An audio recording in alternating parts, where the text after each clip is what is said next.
Hi, it is Friday, September 9th, 2022. Dwyer of gamblersadvisory.com, a free site, bettingangle.us, a free site. Let's talk boxing. But first, remember, the opinion you should follow should be your own. Just consider this video to be a second opinion from a complete stranger online. Now, I heard that the Claressa Shields upcoming fight against Samantha got postponed. I view that fight as an opportunity. I want people to realize that straight, fast punchers, in my opinion, with legs, have a distinct advantage over sluggers who throw punches with loops. Right? I don't care what happened before. These women are here now. They've refined their skills to get to this position. Claressa Shields, and the odds are close to even here. Claressa Shields has one of the best jabs in boxing.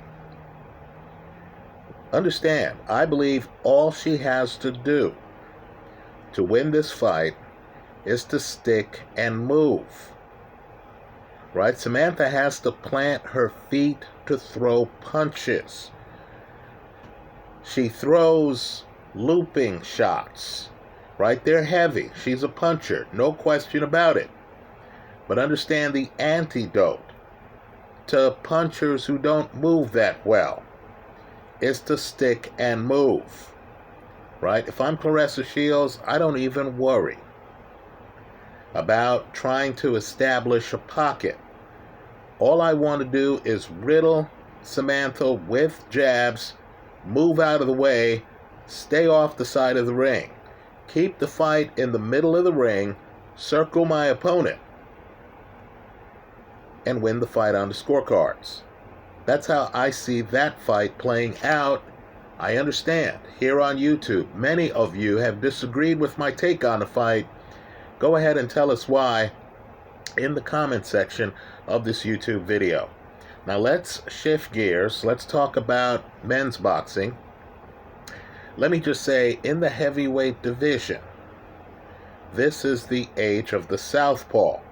Right? Usyk has brought a whole new dynamic that has a lot of fighters in the division wanting to face a southpaw so they can figure out how to deal with Usyk if they get the opportunity.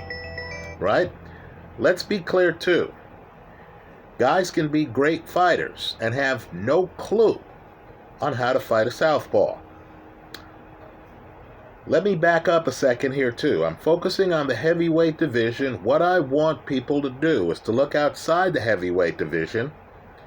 Look at the number of elite southpaws there are in the world right now.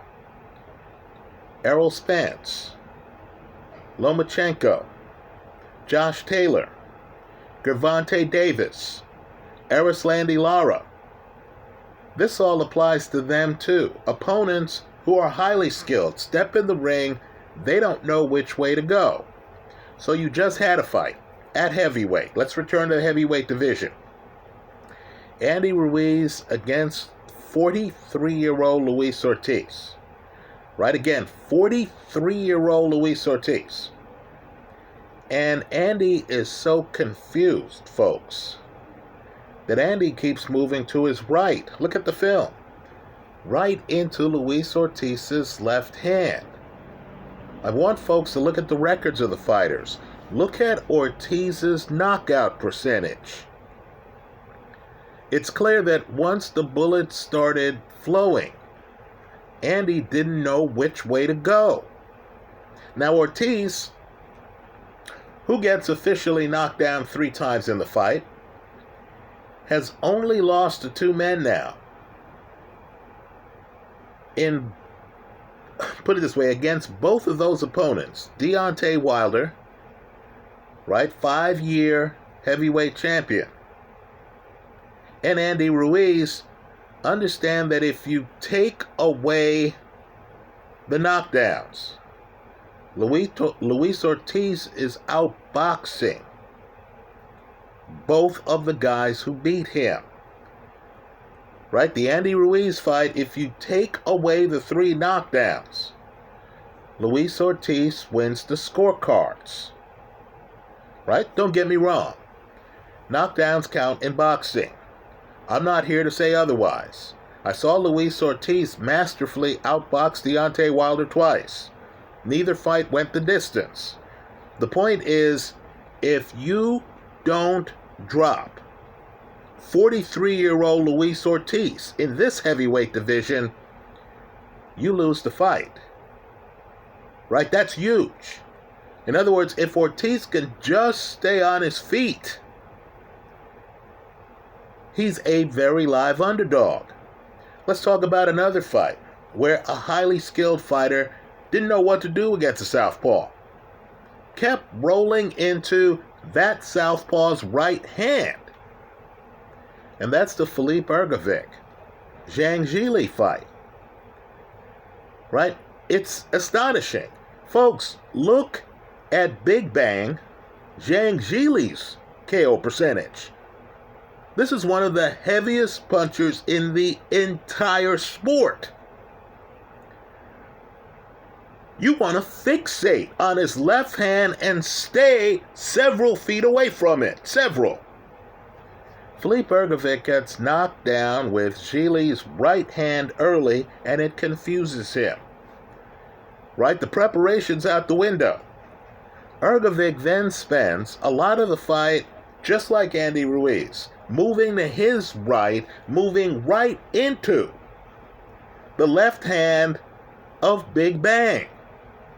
Folks, when the guy's nickname is Big Bang and he's a southpaw, you don't want to go close to his left side. Filip Hrgovic does that almost the entire fight. He had to dig deep, and I mean deep, in the later rounds. Let his hands go deep in the later rounds to pull out that decision victory. Let's also talk about Charles Martin, a guy who, after losing to Anthony Joshua, lost to 2 other guys, Adam Konatsky. And understand, Konatsky was at his best that night. The fight is a close fight. It is a modern classic. And Konatsky is throwing volume that's simply unheard of in elite heavyweight circles. Right? We're talking about Chris Arreola level volume. Right? He's throwing a lot of punches. Something that, quite frankly, most of today's elite heavyweights can't do. And Charles Martin is there. Right? Southpaw. Konatsky is smothering him with volume. Martin goes the distance. The other guy Martin lost to, after losing to AJ in a curious fight where Martin is seemingly daring AJ to hit him with straight rights. The other guy he lost to is Luis Ortiz, and that's a fight where he knocks Ortiz down. Right? But understand, I'm not sure if it's Ortiz's 43-year-old legs as much as it is the punching power of his opponents. So, in this heavyweight division, I'm looking at the top, right? I'm looking at Alexander Usyk, and I'm thinking, man, I haven't fought against a lot of southpaws. I need some experience. How do I work up to this guy? Now, I need for people to understand that one of the secrets in boxing is to figure out who is impossible to prepare for. Luis Ortiz, Zhang Zhilei, Charles Martin, the big southpaws at heavyweight, don't move anything remotely as smoothly, as effortlessly as Alexander Usyk. I can have these guys in my camp, I could say, man, let me get the best southpaws in the heavyweight division to prepare for my fight against Usyk. And none of these guys is going to be able to model Usyk's movement. Now it's into this world that we have the current situation where, and I know the public disagrees with me, it seems to me from this seat that Tyson Fury, whatever the public relations people around him are saying, is dodging Alexander Usyk, at least for his next fight. I understand the public narrative. The public narrative was that Tyson Fury said, "Champ, I want to fight you this year." And Usyk, and let's just think about Usyk's last few months. He fights Anthony Joshua in the UK, wins multiple heavyweight belts. His country then gets invaded by Russia. He then joins the army and is involved in fighting. He then stops the fighting, comes back to boxing, fights Anthony Joshua in the Middle East a second time. So, of course, Usyk at this stage, and let's remember, both Joshua fights go the distance. Neither one is an early stoppage, right? Usyk has to fight 12 rounds each time.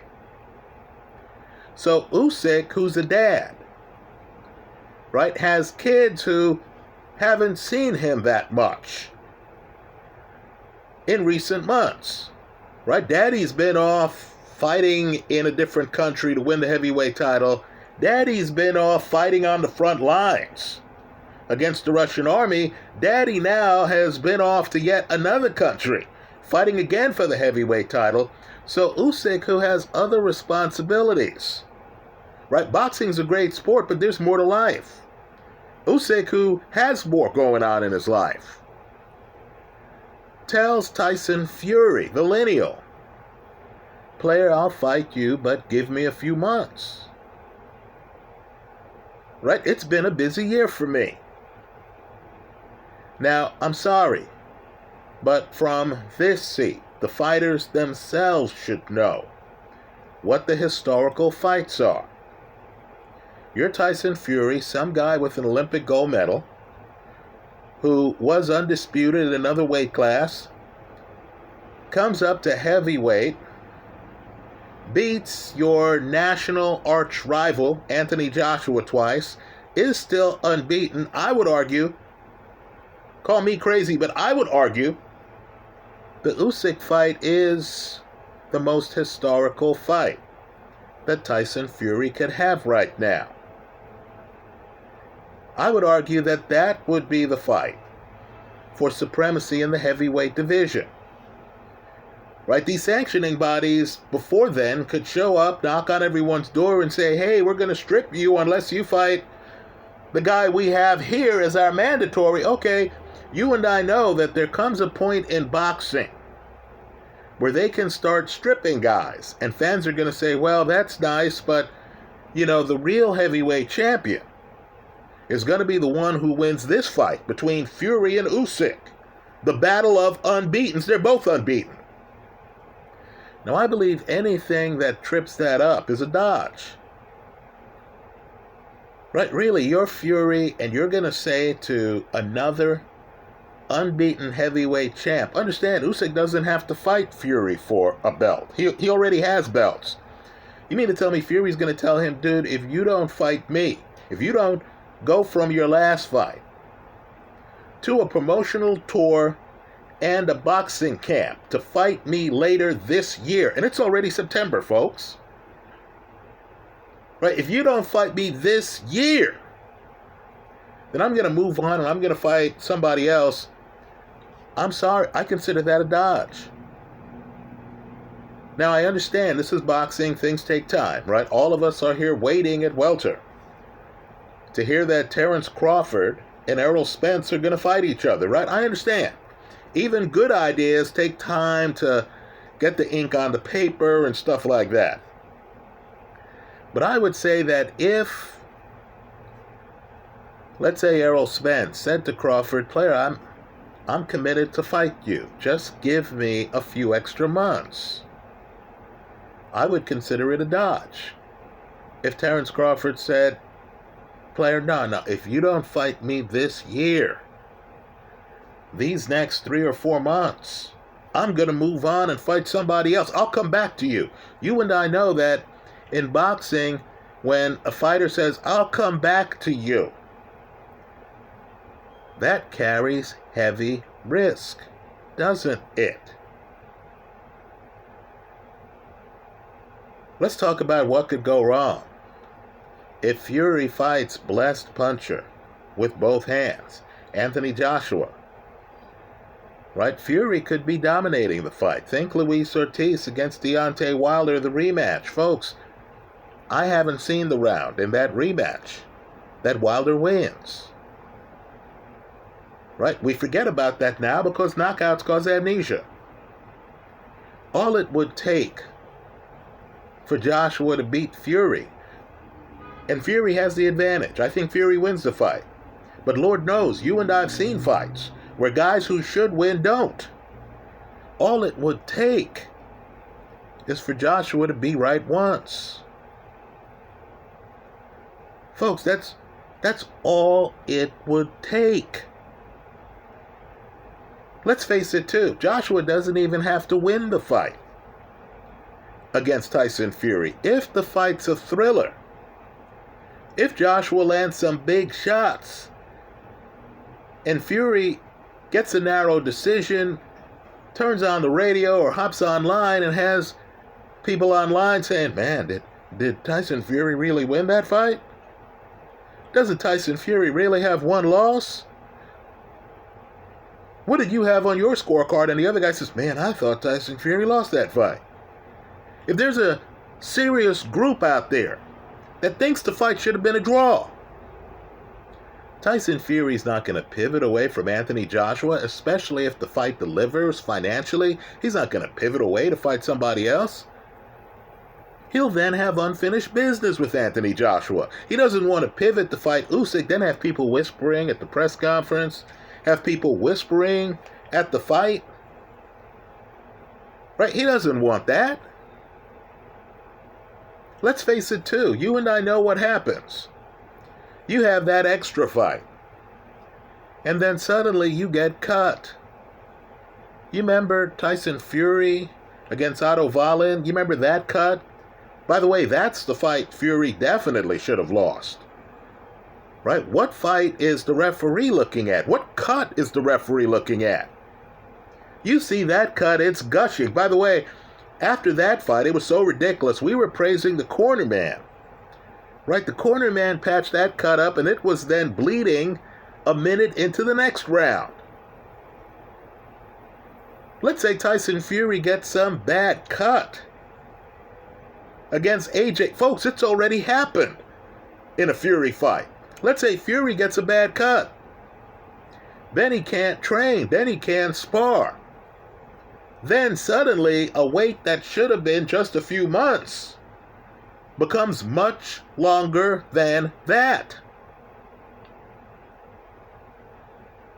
So as I see it, when fighters are set to fight each other, they're available to fight each other. One guy who you know has had a hell of a hard year, right? Hell, his country gets invaded. Asks you for a few more months. In my opinion, if you say anything other than, okay, let's do that, it's a dodge. Right? Sure, these fighters have promoters. Who knows the media better than these promoters?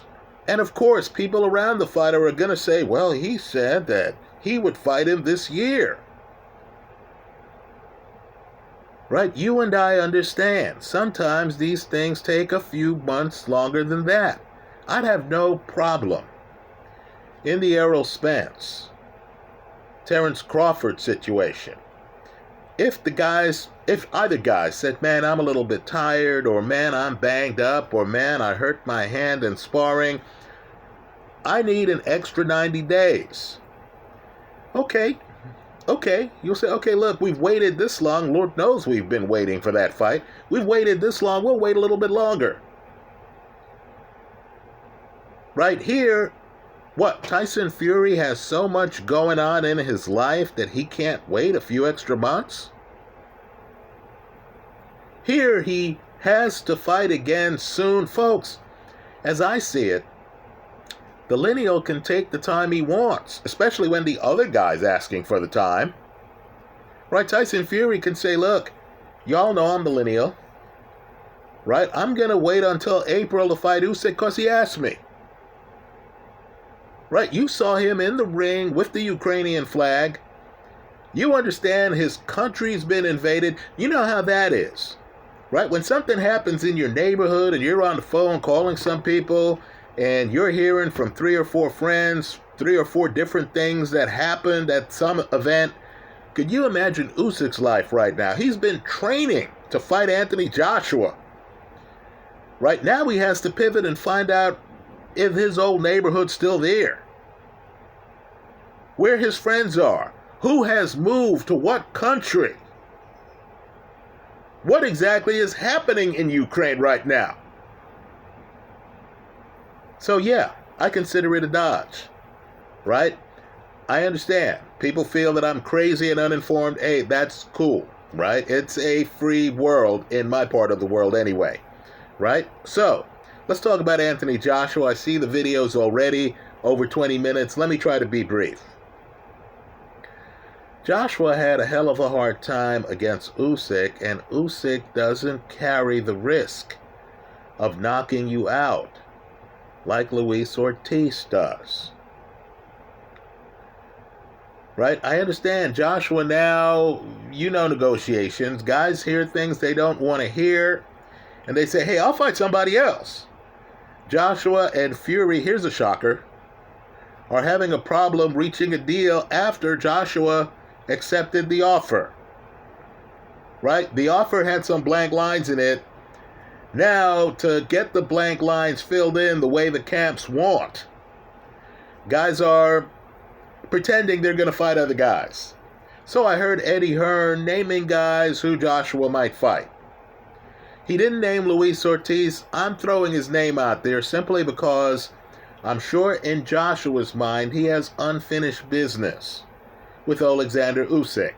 I'm guessing, too, the Usyk fights might have convinced Joshua that he needs more experience against Southpaws in general, because there's Southpaws out there, right? Zhang Geely's a Southpaw. Right? And so,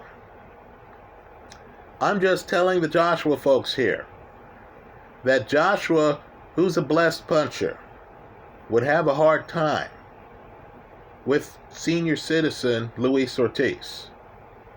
That's a dangerous fight for Joshua.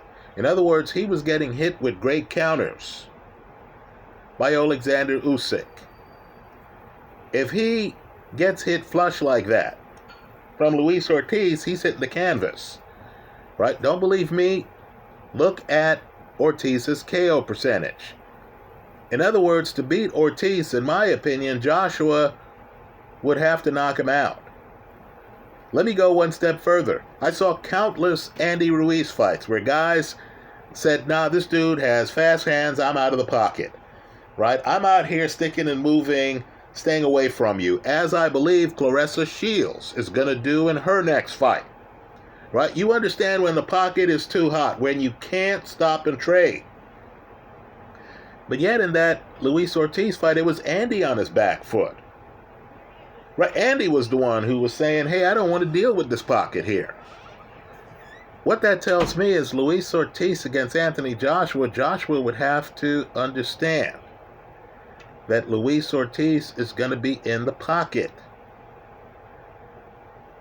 Right? Joshua might have to get on his bike that fight. The idea of him stalking Luis Ortiz would be downright ridiculous.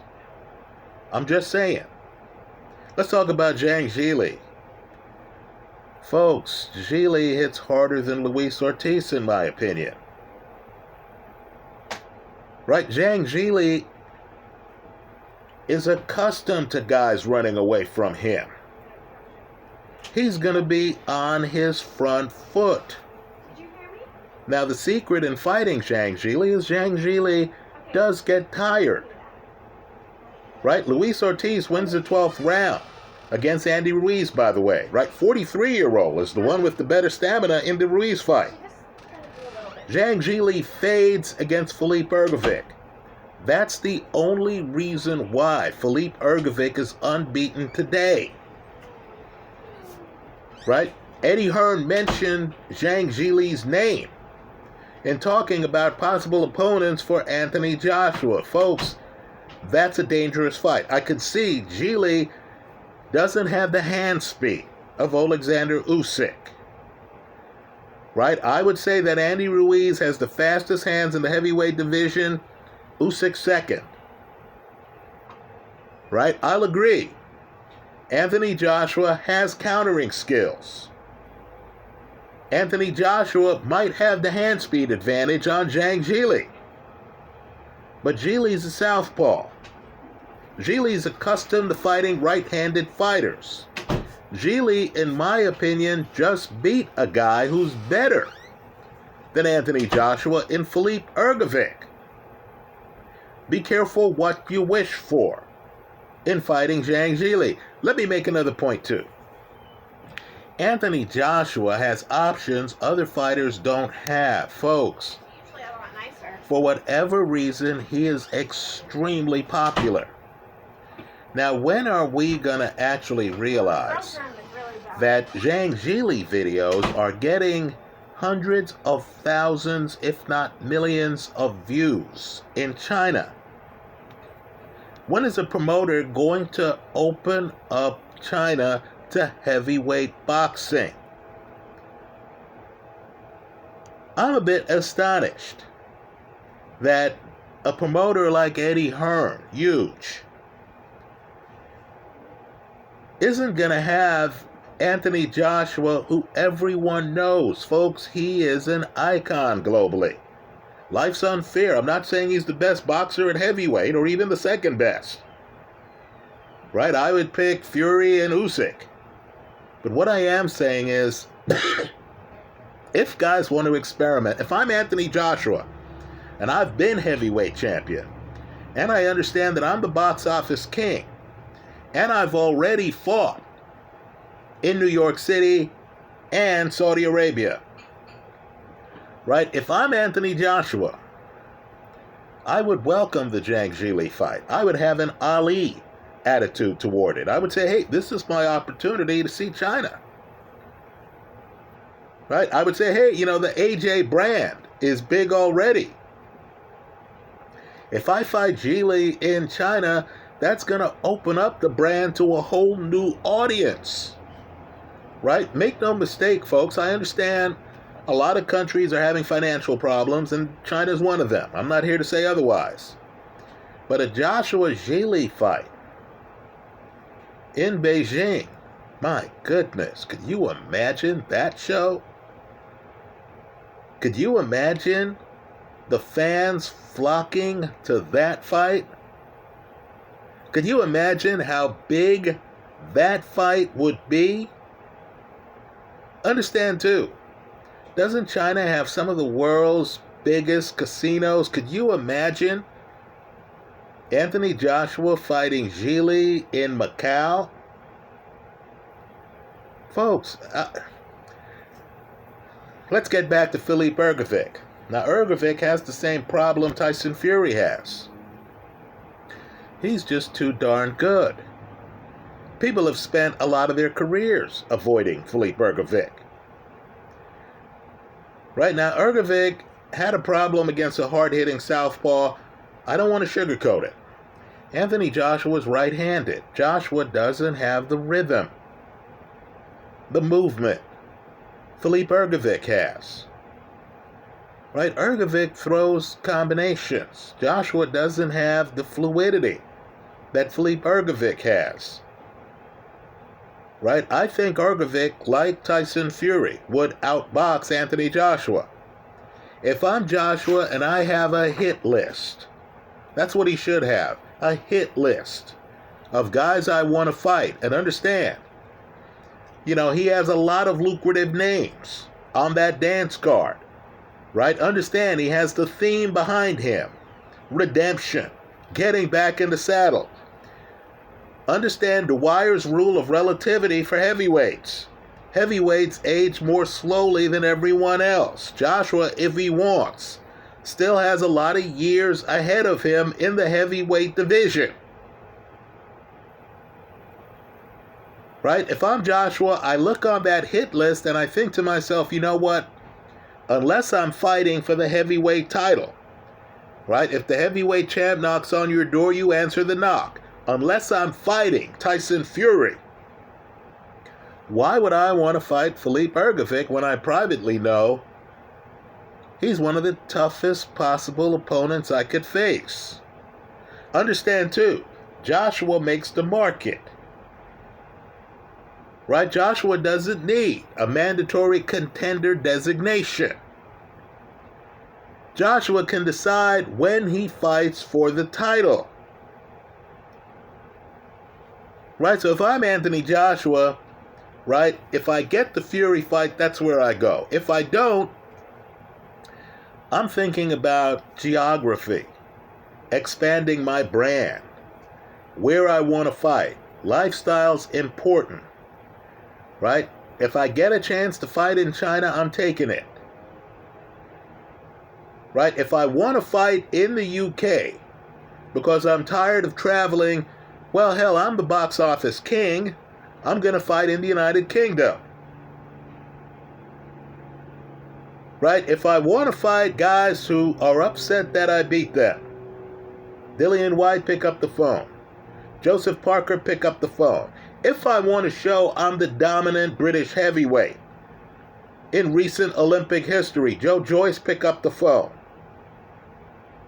If I'm looking at the Daniel Dubois-Joe Joyce fight and I'm thinking, my jab, when I decide to throw it, is a Joe Joyce type jab. Am I sure Dubois knows how to deal with that jab now? Right? Daniel Dubois, pick up the phone. Right? Even after 2 losses, Anthony Joshua holds a lot of cards. But I'm going to caution him here. Right? I think Fury beats him.